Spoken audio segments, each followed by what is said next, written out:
At first, people thought it was just an ordinary infectious disease, but as the death toll skyrocketed, things quickly spiraled out of control. Even worse, the infected who died came back to life and began attacking people indiscriminately across the city, looking terrifyingly like zombies. For zombie movie lovers, this kind of plot might seem all too familiar. But this underrated gem from the Philippines manages to deliver something refreshingly different. Today we continue with this unique zombie film, Day Zero. Since anyone bitten also becomes infected, the virus spread rapidly, and the entire city fell into chaos. Even the heavily guarded prison wasn't spared. A sudden blaring alarm startled the sleeping inmates awake. Someone burst into a cell, shouted for the warden, and opened the cell doors, yelling, "You're free to go home!" Unaware of what was going on, the inmates rushed out, only to stop dead in their tracks in horror. Several zombies had broken into the prison and were already mauling inmates. Timoy and Amon were just about to make their escape when the terrifying scene stopped them cold. A bitten guard suddenly turned and lunged at them with gnashing teeth. Timoy was so panicked he nearly peed himself. But Amon, thinking fast, took the zombie down with a judo throw, followed by a textbook chokehold, and quickly cuffed it using the guard's own handcuffs. Turns out, Amon was a former Special Forces soldier, imprisoned for injuring someone in a mission gone wrong. While others were running for their lives, he kept his cool, choosing instead to fight through the bloodthirsty horde and carve a path to freedom. Amon fought with unmatched skill, taking down one zombie after another without hesitation. Under his lead, Timoy found the courage to fight too. With Amon taking point and Timoy covering him, they made a deadly team. After a brutal battle, the two finally broke out of the prison. But things outside were even worse. The streets were crawling with zombies, and even the prison transport driver had turned. Without hesitation, Amon yanked the zombie driver out of the seat, and the two climbed in. With one hard stomp on the gas, they sped away from the nightmare. They kept driving until they reached a relatively safe spot. Amon, now filled with anxiety, immediately tried calling his wife, but no one picked up. What he didn't know was that just moments earlier, their apartment had already been overrun by zombies, and the fate of his wife and daughter was uncertain. Realizing they could be in danger, Amon decided to head home immediately. With nowhere else to go, Timoy followed him. Through the car's radio, they learned more about the worsening situation outside. The streets were in complete ruin, utterly deserted. Roadblocks had been set up ahead, likely to stop the zombies from getting through. Amon had no choice but to take a detour. When they finally reached the base of the apartment building, they found the main entrance swarming with zombies. Fortunately, Amon remembered a back door that led through the basement. He quickly broke the lock and slipped inside. Timoy grabbed a couple of clean outfits. After all, meeting your family in prison uniforms wasn't ideal. Once changed, the two quietly slipped into the basement. But what they hadn't expected at all was that the pitch-black basement was filled with zombies in a bizarre standby state. They were squatting on the floor, twitching uncontrollably, their appearance utterly horrifying. Yet when hit by the flashlight beam, they didn't react at all, as if their senses had shut down completely. Amon signaled Timoy to stay silent and they cautiously crept forward, but due to the poor visibility, Timoy accidentally made a noise. The sudden sound startled the horde. With a chorus of howls, the zombies went berserk and charged toward them. The two scrambled for cover, managing to duck into a corner and narrowly escape detection. Once the coast was clear, they continued up the stairs. Amon's apartment was on the 7th floor, and the real challenge was only just beginning. The path ahead was better lit, but also more intense. Zombies wandered through the narrow hallways in scattered groups. Luckily, thanks to their earlier experience, the two moved confidently through the chaos, weaving around the undead like pros. Just when it seemed they would reach their destination without issue, Amon noticed a small boy hiding inside a trash bin in the stairwell. They decided to help the boy, and Amon signaled for him to quietly come over. Staying silent was key, but the boy was still scared, so Amon waved his hand back and forth in front of a zombie to show that it wouldn't attack. Seeing this, the boy finally mustered the courage to crawl out of the bin. Step by step, he slowly crept forward until the unexpected happened. From a shadowy corner they hadn't noticed, a zombie suddenly shot up and let out a wild, piercing roar. The scream was like a dinner bell, instantly waking the entire horde. The zombies, now wide awake, charged at the living. The three of them turned and ran, but found themselves with nowhere to go. Amon swiftly smashed open a nearby fire hydrant and grabbed the extinguisher, blasting it in all directions. The corridor was instantly covered in thick white powder, disorienting the zombies and halting their advance. Taking advantage of the confusion, Amon grabbed a fire axe and led the group forward. Using the smoke as cover, they hacked their way through the horde. But the powder quickly dispersed, and the remaining zombies came after them again. In the nick of time, they reached Amon's apartment. They slammed the door shut and blocked it, barely keeping the zombies at bay. Emon frantically searched every corner of the home, but found no trace of his wife or daughter, only a large pool of blood on the floor. A terrible sense of dread surged through him. He was ready to rush back out to search again, but Timoy stopped him. Zombies were still everywhere outside. Running out now would be suicide. Just then, the boy spoke up. He had seen Emon's wife and daughter earlier, on the 3rd floor, during the zombie attack. Eamon finally let out a breath of relief. Meanwhile, his wife Cheryl was still alive, though being hunted by zombies. In the earlier chaos, she had been separated from their daughter and was now in serious danger. A zombie lunged toward her. Thankfully, their daughter was safe for the time being, rescued by a kind young couple. While fleeing, they even ran into the apartment's police chief. Meanwhile, on the other side, Emon and the others noticed that things outside had quieted down. Peeking out, they realized the zombies had once again gone into standby mode. Seizing the opportunity, they decided to go look for Cheryl and Eamon's daughter. But as they were moving through the hallway, the boy suddenly spotted what looked like his mother darting past behind them. Without hesitation, he took off after her. Timoy followed closely behind, leaving Eamon frozen on the spot, unsure of what just happened. When the boy finally caught up, he found his mother lying on the ground, twitching uncontrollably, clearly already infected. Timoy arrived just in time to drag the boy away and quickly shut the infected woman inside the room. The two of them took cover in another apartment, but the boy was in complete denial, lashing out in a panic that threatened to attract nearby zombies. Timoy had no choice but to clamp a hand over his mouth. Only when the boy finally calmed down did he let go. After learning that the boy's father was also missing, Timoy promised he would help him find him. At the same time, Cheryl had barely survived a zombie attack. Badly injured, she hadn't even caught her breath when a shadowy figure slowly approached. Thinking it was a zombie, she nearly gave in to despair, until she realized it was Emon. Seeing her husband, Cheryl finally breathed a sigh of relief, but they didn't even have time to speak.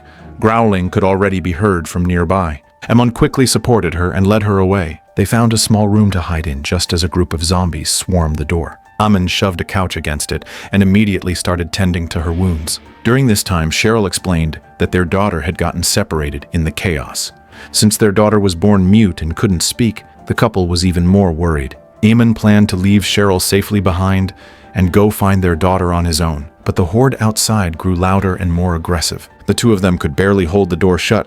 Breaking through was only a matter of time. Fortunately, Timoy had been hiding in the neighboring room and overheard Emon's voice. Realizing his friend was in danger, Timoy decided to risk his life to help. He also told the boy to wait for a chance. Once he distracted the zombies, the boy should run and meet up with Emon. With everything set, Timoy stepped out. He grabbed an iron rod and deliberately made noise to lure the zombies away from Emon's door. A horde of zombies charged toward him, and Timoy made a break for it.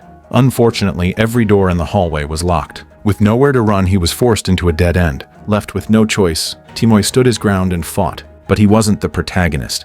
He didn't last long before he was overwhelmed by the horde. He sacrificed his life to protect Eamon and Cheryl, giving the boy just enough time to safely reunite with them. Just as the three were about to leave the apartment, they were blocked by a wave of zombies flooding up from below. Even worse, every room on that floor had been locked from the inside. In a desperate moment, they managed to pound on the door of a stairwell until someone opened it. The person behind the door turned out to be the police chief, the very man the boy had been looking for, his father. As everyone calmed down, Cheryl spotted her daughter among the group. It was a miraculous twist of fate.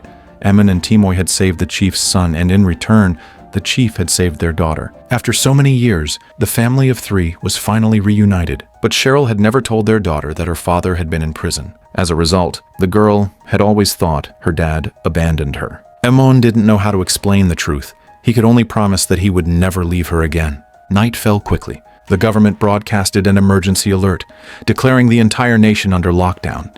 With no known cure or plan, survivors were advised to stay indoors and not venture outside under any circumstances. But Cheryl's injuries were serious. Without treatment, she might not make it through the night. Emon told the police chief he had to take his wife out for medical help. The chief agreed.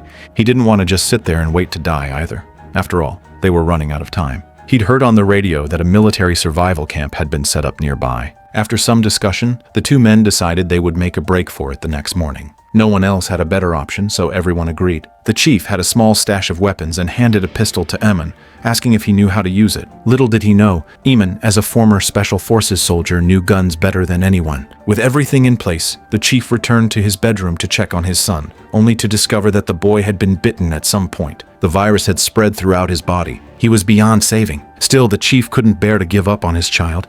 He decided to sneak him out of the building and try to get to the military camp. While everyone else slept, he quietly helped his son out of the room.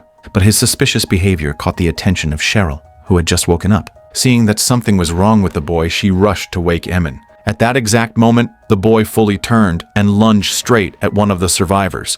Without hesitation, Eamon fired. The gunshot echoed through the building, instantly alerting all the zombies outside. The rest of the group jolted awake in a panic. Everyone stared at the police chief in disbelief as he knelt there, heartbroken, cradling his zombified son who was barely clinging to life. It wasn't until Eamon spoke up, reminding everyone that this place was no longer safe, that they prepared to leave. But just as the group was about to move out, the chief suddenly roared in fury. No one dared to act rashly after hearing him. One man tried to reason with him, saying, "Your son is no longer human." Looking at the boy still twitching on the floor, a woman also chimed in, saying they should let him go. But the chief couldn't face the truth. He clenched his teeth, consumed by rage, wanting to take everyone down with him. And at that very moment, the woman, shaken and nervous, accidentally fired her gun. The unintended shot shattered the last thread of the chief's sanity. He raised his own weapon and shot her dead. Her husband lunged at the chief, and the two began to fight. Amid the chaos, Eamon took the chance to lead the others out, gunning down the zombies at the door and slipping away. He left behind the poor man, who was ultimately killed by the chief's bullet. From the hatred burning in the chief's eyes, it was clear he wasn't done yet. Elsewhere, just after escaping, a young couple became separated from Eamon and his family during the chaos. Zombies cornered them with nowhere to run. While trying to fight back, the girl was bitten in the arm. The boy didn't run. Instead, he stayed with her, choosing to face the end together as the Horde overwhelmed them. Meanwhile, Eamon's family was also in serious danger. The only escape route was completely overrun by zombies. To protect his wife and daughter, Eamon had them hide in a corner while he drew the zombies away alone.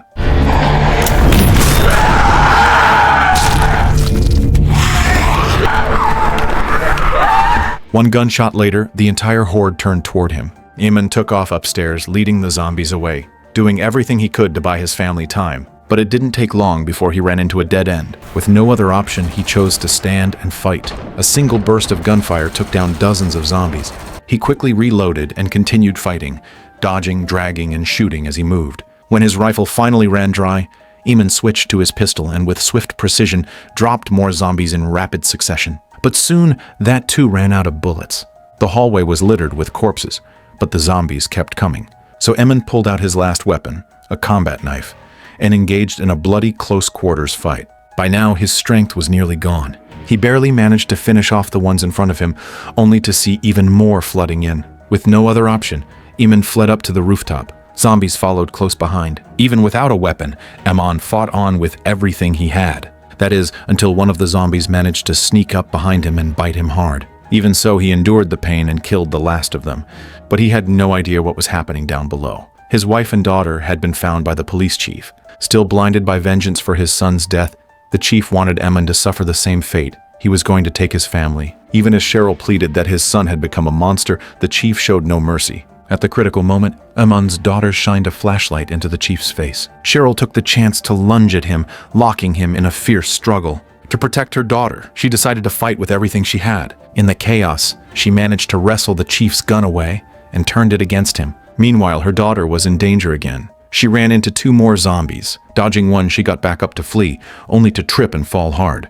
As the snarling zombies closed in, Eamon appeared just in time. With a metal rod, he stabbed one through the mouth. The girl, terrified, squeezed into a narrow gap between walls. But to make things worse, another zombie was already wandering inside. Eamon, too big to follow her, could only signal for her to find her own way out. Encouraged by her father's words, she seized a moment and dashed out. Father and daughter embraced, but they didn't notice the zombie creeping up behind them. At the very last second, Cheryl appeared and shot it dead. After everything they had endured, life and death, they were finally together again. The three of them hurried toward the basement and eventually reached the exit. There, Eamon finally confessed. He had been bitten. In order not to hurt his wife and daughter, he He had no choice but to stay. He told them there was a prison transport vehicle outside. They could use it to get to the military camp. Cheryl stood there, stunned, unable to accept it. She tried to believe the camp might have a cure. After everything, they had finally become a family again. She didn't want to lose her husband a second time, but Eamon knew the truth. The virus spread quickly, and even if a cure existed, he wouldn't make it in time. Faced with reality, Cheryl had no choice but to accept. Their daughter hugged him tightly, sobbing her farewell. The two left the basement, got into the prison vehicle, and slowly drove off, leaving Eamon behind. His mind started to fade, his body no longer his own. And yet, even in his final moment before turning, he still clutched tightly to the drawing his daughter had made. A picture of their family together,